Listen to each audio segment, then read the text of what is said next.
Welcome back to the next in our series of videos on introduction to the financial services industry. This video is going to be about securities pricing. And this is part one of what I think will be either a 2 or 3-part series. Again, the same disclaimer I've used before just tells you that I'm not going to offer any financial advice here. And this is a high-level review, not meant for experts. This is basically an introduction. So let's start talking a little bit about securities pricing. I don't know where I got this one photo from, and I hope I'm not getting in trouble by using it, but it's from 1890. And the photo on the left, in black and white, shows a pair of young ladies who are, one of them is reading off a ticker tape, which is a telegraph system, and she's reading off prices to a second party who is posting updates on the current bid and ask of these securities. And the left hand of the screen is just a general markup, I think from Yahoo, of shows the Dow Jones Industrial Average and the NASDAQ and the S&P 500 and the current price at the time. Now, this is not the current price for Apple, but Apple, Google, and Yahoo, their price at the moment that this mock-up was created. The reason I show this is because think of that within a period of about 110 or 115 years, we went from this very primitive system to this system. What they both have in common is they're both providing pricing information, bid and ask information. What's the price for security? And historically, technology has always been on the leading edge of this. Because if you could get a price faster off a teletype, off a telegraph, it gave you a competitive advantage. As the technology advanced, and then you could get a price over a telephone, that gave you advantage. So technology was used to advance there. And then as computers become more and more advanced, computers began to be sources for providing brokers and traders and customers with pricing data. So if we look at pricing, since it's so key to the business, since it's so critical, since data is so essential, technology is always in the lead, whether it's going for a teletype or a telephone or computer systems or more and more advanced computer systems. Technology is a force multiplier for providing accurate data for pricing, and pricing is essential to being competitive in the markets. That's the concept I want to get out there. So, what is pricing data? Well, the thing is, pricing data means different things to different people, depending upon the products and depending on your point of view. Pricing for equities is very different than pricing for mutual funds, which is different than pricing for options or debt products. Also, your perspective changes regarding price, depending on whether you're in the front office, where front office people are very interested in the order. What's the offer price? What's the bid and ask price? What's the indication of interest for the quotes for the bid and ask? What's the execution price on the trade? All right. So the front office is very interested in those type of prices. Middle office is very different. Middle office is producing confirmations. So the confirm is going to say, what was the price the trade was actually executed at? Doesn't care about what the bid and ask was in the past. Doesn't care about what the price is today. Doesn't care about what the price is in the future. It wants to know confirmations. What was the price that your particular trade executed at? Also, allocations or pricing is used as part of the process where we're going to allocate trades and also handle settlement. We know for the price how much cash is got to get delivered and what's it going to cost for this. So the front office, the middle office, and the back office have different perspectives for statements. Everybody has a different take on price. It means different things at different points with the life cycle. Price becomes essential for things like margin activities, where at margin, you want to know what's the price at the end of the day, or intraday margin where the price shifts during the day. And maybe you've got a margin positions out there and the price shifts during the day and might create a margin call. So price is very essential, but it means different things at different points in the process. And I'm going to try to talk about this a little bit, and I hope I won't make it too confusing. So common price data, right? The common things we're going to talk about are bid and ask, which is basically the two-way quotation that indicates the best price at which a security can be bought and sold at a given point in time. The bid price represents the maximum price that the buyer or buyers are willing to pay for the security. The ask price represents the minimum price that the sellers or seller are willing to pay for the price. So the bid is, here's how much I'm offering you. And the ask is the person who holds the asset, holds the security. This is how much they're asking as the asking price on the asset. A trade or a transaction occurs when the buyer and the seller agree on price. So if I'm asking $10 for the security and your bid is $9.50, we're not going to have a trade. No trade is going to execute until we both come together. And maybe we come together at $9.75. I don't know. But that's the point. A bid and an ask are two separate things, but the trade doesn't happen until they come together and there's a consensus between the two parties on the price for execution. Then you have an executed trade. The difference between the bid and the ask prices is called the spread. It's a key indicator of liquidity of an asset, and generally speaking, the smaller the spread, the better the liquidity. So if in the example I just gave, if I have an asset to sell and I'm asking $10 a share, and you want to buy that and you're offering me $9.50 a share, the spread would be 50 cents. So that's the spread. The spread would be 50 cents. That's a big spread. Now, if I'm offering this security for $10 a share and you're offering, you're making a bid of $9.95, then the spread's only 5 cents. That's a much shorter spread. So when people talk about the spread, that's the number they're talking about. And obviously, the closer, the smaller the spread, the greater the liquidity. Liquidity is that ability to make a deal, to bring the buyer and the seller together and execute trades. So we have in the United States something called the National Best Bid and Offer System, right?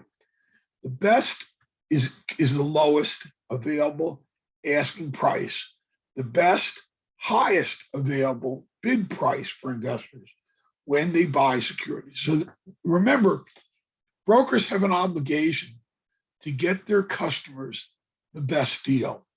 So the broker is obligated to get the best deal on behalf of their customer, where they're supposed to get them, if you're selling, they want to get you the highest price. If you're buying, they want to get you in at the lowest price. National Best Bid and Offer is the bid and ask price the average person will see. The Securities and Exchange Commission regulation, NMS, requires that brokers must guarantee customers this price. So if the national best bid price is, if that NMS price is $10 a share, and the broker is selling it to you at $11 a share, they would be in violation. At the moment. Because remember, price is fluid; it's constantly changing.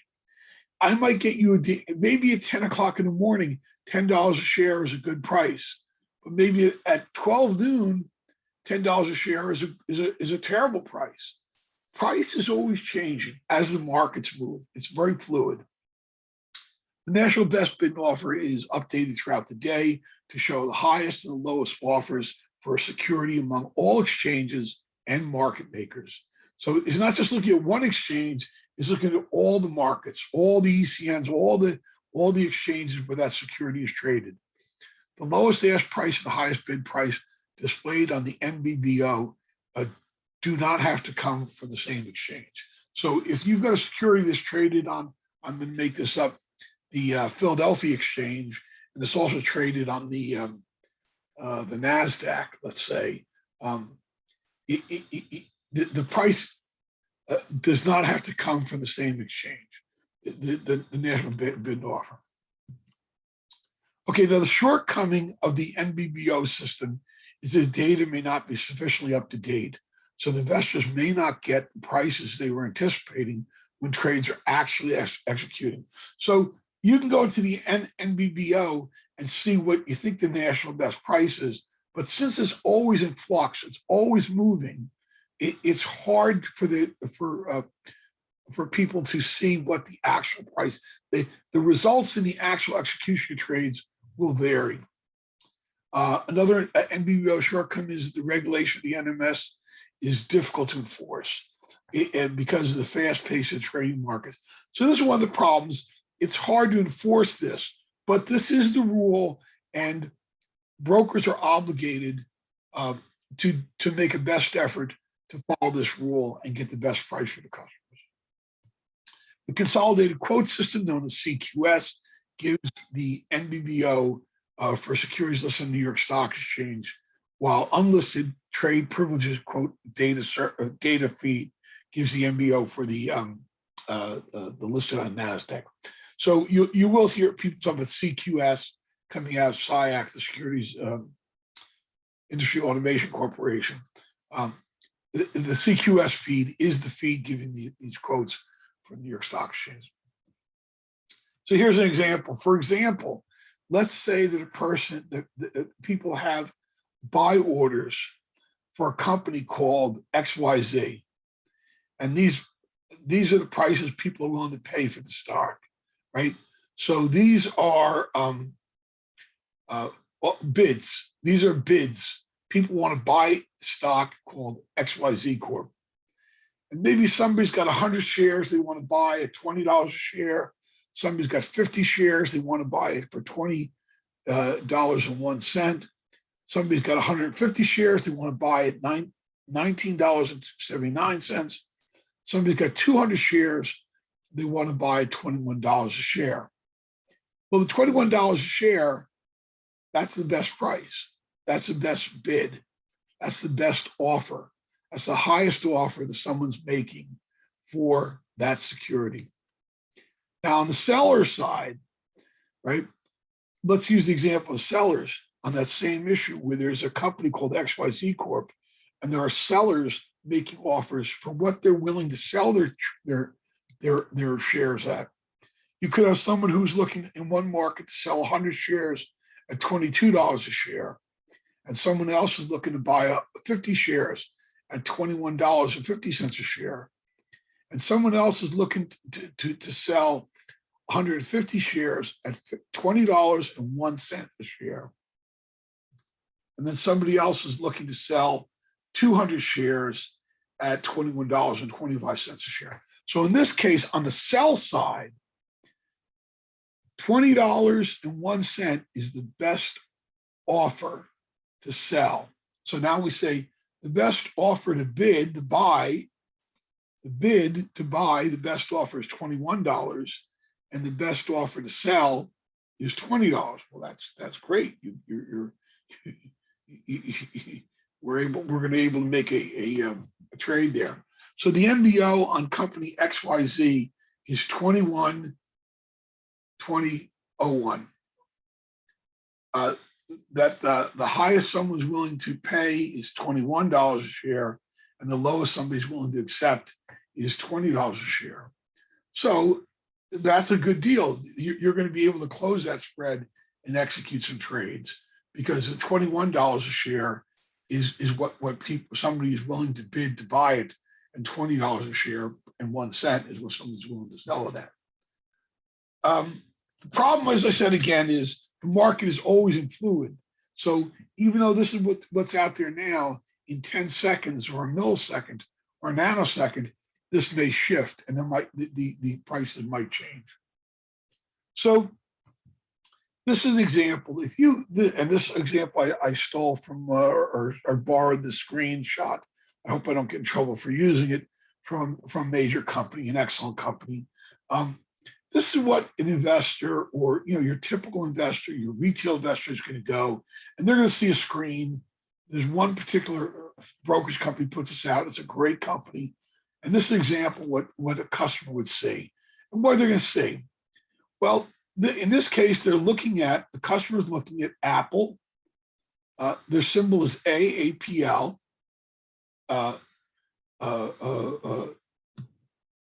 The current price is $113.02. And that is 10 cents up from the opening this morning. So Apple is trending up. That's why this is in green, not red. It tells you that the current bid and size is the current bid someone is offering to buy is at $113.01. And they've got 200 shares to sell that they want to buy, right? Sorry. Now somebody is trying to sell Apple, and their current bid, their current ask is $113.03. So we got somebody who wants to buy it at $113.01.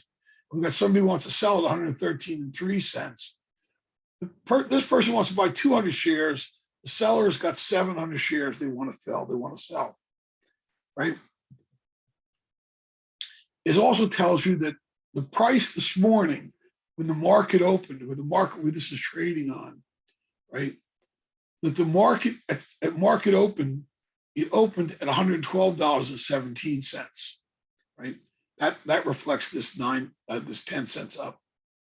And at the previous close, when the markets closed last night, it closed at $112.02.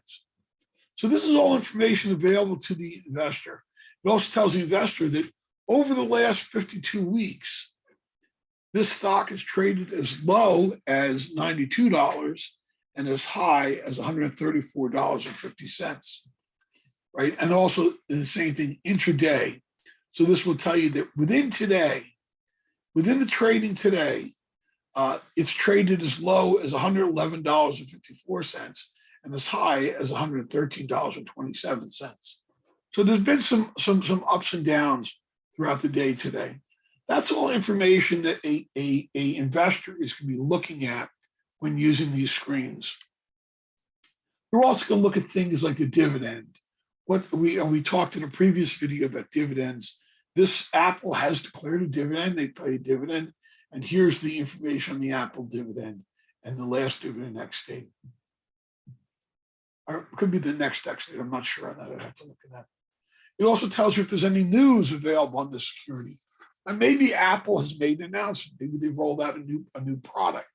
Maybe something has happened that is information on the news wire pertaining to Apple that could be relevant to your purchasing decision. And then there's usually these charts that gets to show the history over the last month or the last 3 months or the last year or the last week. Useful information, but really it's all the information on the screen is what investors would look at when making decisions or researching. And then finally, there's a button. You either click you want to buy this or you click you want to sell it. Again, I just put this up as an example of the type of screens, the type of information relating to price. It all relates to price that we're talking about. Now, this is a different type of screen. Again, this is a mock-up. This is not for any particular system. And it just shows this is what a trader would be looking at. So previous screen is just general quote information. This is a trader's going to look at. In this case, and again, this is old, so it's several years old. It's more than 10 years old. But in this case, the trader's looking at Microsoft. They're following Microsoft. They're interested in Microsoft. And they see what the last trade was for Microsoft. Now, obviously, these numbers are not current, but it says the last trade was at $26.23. It was down a quarter from previous. It gives information on volumes, the highs, the lows. And what you'll see in the bottom of the screen when a trader's looking at is They're looking at all the different places where shares are being offered, what the bid is, and where shares are being offered, where the ask. So what's the bid? These are people that want to buy. The ask are people that want to sell. And if you look here, it tells you how many shares they're looking to buy or how many shares they're looking to sell. And the MPID, that was, if you remember the earlier presentation where I talked about the different exchange codes or the NIC codes, right? These are all execution destinations. Like this is Archipelago, and this is NASDAQ. Some of these I know off the top of my head. UBS. I hope that's not Brian NATO. So these are different pools of liquidity where the trade can be filled from, right? So you see, for an example here, that there's 100 shares. Now, really, I don't think it's 100 shares. I think that would be, I think they're in lots of 10, lots of 100, but let's just say there are 100 shares. 100 shares are being bid at $26.23 on Archipelago. On the other side are the people looking to sell. And in this case, you'll see that there's NASDAQ. The best bid is someone's looking to asking to sell at $26.23, and they've got 2,667 shares. Off the top of my head, I don't know whether that's really the number of shares or whether those are lots of 100. But for the purpose of the conversation, it's not really important. The idea is that shares are available on different exchanges in different amounts at different prices. And when a trader is looking to fill orders, he's got these different pools of liquidity that he can pull shares from. He's got these different execution destinations he can pull shares from, or she can. And it's the same thing with this. Is just another mock-up screen. Somebody was looking at Microsoft, and you see they've got Island and Archipelago, and other places where they're Brute, American stock. Well, American stock doesn't exist anymore, but different places you can pull trades from. And again, this is looking at Microsoft, and you'll see here's all the bids, what people are looking to offer to buy the security, and here's ask how much people looking to sell the security. And then over here, this shows the history of recent trades. So you have how many shares were required and what price and at what time. So you can try to see the trending over time on the different exchanges. Like here's Archipelago, Brute, and others. Again, just an example of what a trader might be working with, an equity trader. This is another screen. Again, it's a mock-up. I'm just going to go through real quick. This isn't a real screen. This isn't taken from anybody that I'm aware of, and it's very old. So it's not, you're going to see things like this, but not necessarily this exact same screen. But you see, it's got different sections, 1, 2, 3, and 4, and they're each different things. This top section you see is looking at things like Dow Jones Industrial Average. It's looking at indexes, right? It's looking at the Standard & Poor's. It's looking at different indexes, okay? Where the index is going. And then he's looking here, in this example, the trader is looking at a stock, MANH, which is Manhattan Associates, traded on the NASDAQ using the ticker symbol MANH, right? And what you'll see is it shows here's assets that are being bid, right?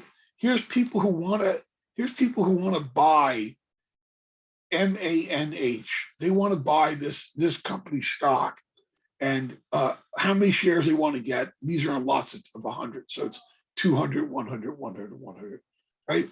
So this says somebody's bidding that they want to buy 200 shares at $64.15 a share, right? And then on the ask side, you'll see these are people who are looking to sell and what they want to sell at, right? The buyer wants to buy at $64.15. The seller wants to sell at 64.25, so the spread is 10 cents. He's got 100 shares to sell. He wants to buy 200. And then here you see, this shows you the history of trades executing and what time they actually executed at and what price. So it looks like the last trade executed at $64.20 was a lot of 100 shares. So this guy wants to buy at 64.15. He wants to sell at 64.25, and the last trade was at 64.20. And then this is, again, is other information that this trader would be looking at. He's looking at Apple, he's looking at Coca-Cola, he's looking at other things in his portfolio and seeing how they're doing. And what you'll see on most of these screens, red is bad. These are other securities, other things he's watching, other market minders he's watching. But you see, red means the prices are going down, and green means the price is going up. Now, keep in mind, depending on what the trader is doing, the price going down could be a good thing, depending on what his strategy is, right? There are cases where you make money when the security goes down. Depends on what your strategy is. Again, this is a more complex screen. I did borrow the screenshot from the website for E-Trade. So if you were a customer of E-Trade, this is the type of screen you might have for your day trading, for whatever you're doing. A similar screen from Fidelity Investments, from their product. These are much more, and obviously these are old, so I would not use them. This example is, I just want to raise the example that technology has gotten so sophisticated today that not only do we have these very advanced data, very advanced screens, very advanced information, the days of looking up the price of a stock in the newspaper in the morning and making buying decisions is over. Things have to be intraday, real time or near time, as close to real time as you can. That's what the data has to be fresh. But today we've gotten so sophisticated that you on your telephone can set an alert that says, hey, if Apple trades below this number, I mentioned anytime Apple trades below $400 a share, send me an alert. Or you could set up a reminder that says, alert that says, anytime Apple trades more than whatever, send an alert. And what retail investors will use this for is they'll basically say, hey, look, if it gets above a certain point, I want to sell. If it gets below a certain point, I want to buy. But those type of things that type of technology is now available, not to sophisticated traders, but to anybody. A college student can be trading off their cell phone now and have these type of alerts available. Again, I said earlier, there's lots of different things when we talk about price. Purchase price is one of the things we talk about, right? The price that the investor actually paid for the security. Market price is the current price at which the asset or service is can be bought or sold. So your purchase price, your purchase price, it may not be the current market price because the market price is changing all day long, constantly, right? But they're both prices. Current price is the price right now. That is the real-time price of what the security is right now. Current price also refers to a present price of a stock, currency, commodity, stamp, or precious metal, right? Then there's the trade price. Trade price is if you executed a trade, what was the price that trade executed on for that specific trade, for that specific moment in time execution of that transaction. That's the trade price. The last price is the last reported price of the trade at a point in time. So but that's constantly changing because the next time you do the next trade, the last price changes. So these are all prices, but they're different things and they have different meanings. So someone says, oh yeah, I got the price data. What do you mean? You have the current prices, the trade prices, the last trade price? Is it the opening price? When the market opened up at the beginning of the day, is it that price? Which is even more complex now because we have some markets that never seem to close. yeah, the New York Stock Exchange has a closing and the NASDAQ has a closing, but there's after-market trading, there's after-hours trading, there's trading on other markets, there's global market trading. So it's the opening price on the market, which is usually referring to the primary exchange where that security is traded. And this closing price. Closing price, as I said, let's say we're talking about the closing price on the primary market where the security is traded. Let's just say the New York Stock Exchange. So when the New York Stock Exchange closes, that's the closing price. Now, as I said, there's after hours trading, there's other trading on the Pacific Exchange, there's trading in other time zones in the US, there's other executions, so the price does continue to change, but they have to take a point in time on the closing price. And usually you're talking about the market where it's primary exchange when that market closes. Now, this becomes really important, closing price, when we produce the statements for the end of the night. We're going to run your statements. We're going to tell you what's the price we're going to list in your statements. Maybe it's a quarterly statement or a monthly statement or whatever.